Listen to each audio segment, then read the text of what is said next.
بسم اللہ الرحمن الرحیم۔ اللہ کے نام سے شروع جو نہایت مہربان ہمیشہ رحم فرمانے والا ہے۔ سورہ بقرہ نمبر 2 آیت نمبر 142 تا 163۔ اردو ترجمہ عرفان القرآن۔ اب بے وقوف لوگ یہ کہیں گے کہ ان مسلمانوں کو اپنے اس قبلہ بیت المقدس سے کس نے پھیر دیا جس پر وہ پہلے سے تھے۔ آپ فرما دیں مشرق و مغرب سب اللہ ہی کے لیے ہے، وہ جسے چاہتا ہے سیدھی راہ پر ڈال دیتا ہے۔ اور اے مسلمانوں، اسی طرح ہم نے تمہیں اعتدال والی بہتر امت بنایا تاکہ تم لوگوں پر گواہ بنو، اور ہمارا یہ برگزیدہ رسول صلی اللہ علیہ وآلہ وسلم تم پر گواہ ہو۔ اور آپ پہلے جس قبلہ پر تھے ہم نے صرف اس لیے مقرر کیا تھا کہ ہم پڑھ کر ظاہر کر دیں کہ کون ہمارے رسول صلی اللہ علیہ وآلہ وسلم کی پیروی کرتا ہے اور کون اپنے الٹے پاؤں پھر جاتا ہے۔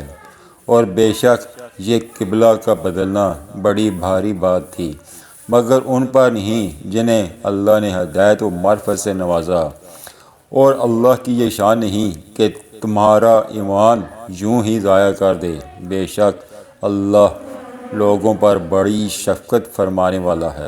اے حبیب، ہم بار بار آپ کے روح انور کا آسمان کی طرف پلٹنا دیکھ رہے ہیں، سو ہم ضرور بے ضرور آپ کو اسی قبلہ کی طرف پھیر دیں گے جس پر آپ راضی ہیں۔ پس آپ اپنا رخ ابھی مسجد حرام کی طرف پھیر لیجئے، اور اے مسلمانوں تم جہاں کہیں بھی ہو پس اپنے چہرے اسی کی طرف پھیر لو۔ اور وہ لوگ جنہیں کتاب دی گئی ہے ضرور جانتے ہیں کہ یہ تحویل قبلہ کا حکم ان کے رب کی طرف سے حق ہے، اور اللہ ان کاموں سے بے خبر نہیں جو وہ انجام دے رہے ہیں۔ اور اگر آپ اہل کتاب کے پاس ہر ایک نشانی بھی لے آئیں تب بھی وہ آپ کے قبلہ کی پیروی نہیں کریں گے، اور نہ آپ ہی ان کے قبلہ کی پیروی کرنے والے ہیں، اور وہ آپس میں بھی ایک دوسرے کے قبلہ کی پیروی نہیں کرتے۔ امت کی تعلیم کے لیے فرمایا۔ اور اگر بالفرض محال آپ نے بھی اپنے پاس علم آ جانے کے بعد ان کی خواہشات کی پیروی کی تو بے شک آپ اپنی جان پر زیادتی کرنے والوں سے ہو جائیں گے۔ اور جن لوگوں کو ہم نے کتاب عطا فرمائی ہے وہ اس رسول آخر الزمان حضرت محمد صلی اللہ علیہ وآلہ وسلم اور ان کی شان و عظمت کو اسی طرح پہچانتے ہیں جیسا کہ بلا شبہ اپنے بیٹوں کو پہچانتے ہیں، اور یقیناً انہی میں سے ایک طبقہ حق کو جان بوجھ کر چھپا رہا ہے۔ اے سننے والے، حق تیرے رب کی طرف سے ہے، سو تو ہرگز شک کرنے والوں میں سے نہ ہو۔ اور ہر ایک کے لیے توجہ کی ایک سمت مقرر ہے، وہ اسی کی طرف رخ کرتا ہے، پس تم نیکیوں کی طرف پیش قدمی کیا کرو۔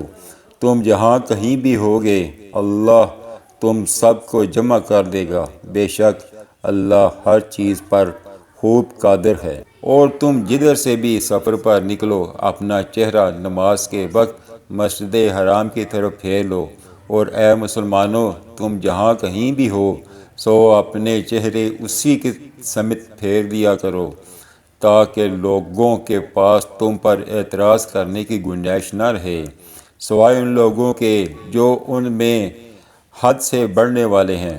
پس تم ان سے مت ڈرو، مجھ سے ڈرا کرو، اس لیے کہ میں تم پر اپنی نعمت پوری کر دوں اور تاکہ تم کامل ہدایت پا جاؤ۔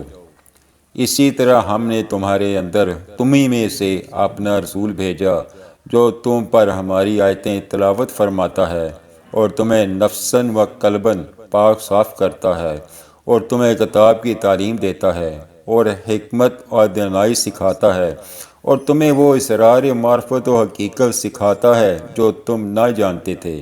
سو تم مجھے یاد کیا کرو، میں تمہیں یاد رکھوں گا، اور میرا شکر ادا کیا کرو اور میری ناشکری نہ کیا کرو۔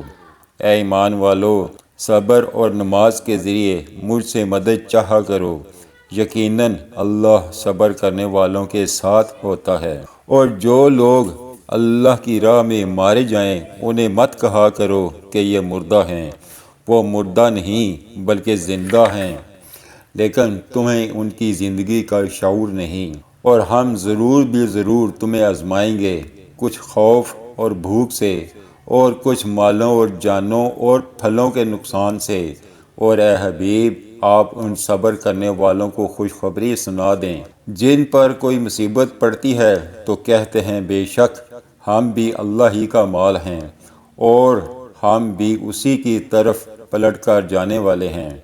یہی وہ لوگ ہیں جن پر ان کے رب کی طرف سے پے در پے نوازشیں ہیں اور رحمت ہے، اور یہی لوگ ہدایت یافتہ ہیں۔ بے شک صفا اور مروہ اللہ کی نشانیوں میں سے ہیں، چنانچہ جو شخص بیت اللہ کا حج یا عمرہ کرے تو اس پر کوئی گناہ نہیں کہ ان دونوں کے درمیان چکر لگائے، اور جو شخص اپنی خوشی سے کوئی نیکی کرے تو یقیناً اللہ بڑا قدر شناس، بڑا خبردار ہے۔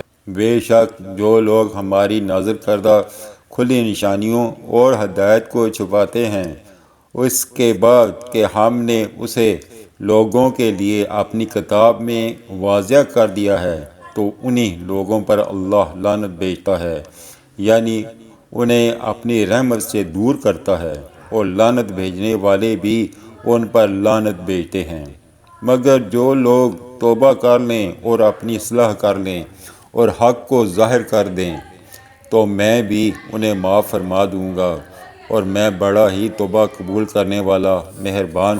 بے شک جنہوں نے حق کو چھپا کر کفر کیا اور اس حال میں مرے کہ وہ کافر ہی تھے، ان پر اللہ کی اور فرشتوں کی اور سب لوگوں کی لعنت ہے، وہ ہمیشہ اسی لعنت میں گرفتار رہیں گے، ان پر سے عذاب ہلکا نہیں کیا جائے گا اور نہ ہی انہیں مہلت دی جائے گی۔ اور تمہارا معبود خدائے واحد ہے، اس کے سوا کوئی معبود نہیں، وہ نہایت مہربان، بہت رحم فرمانے والا ہے۔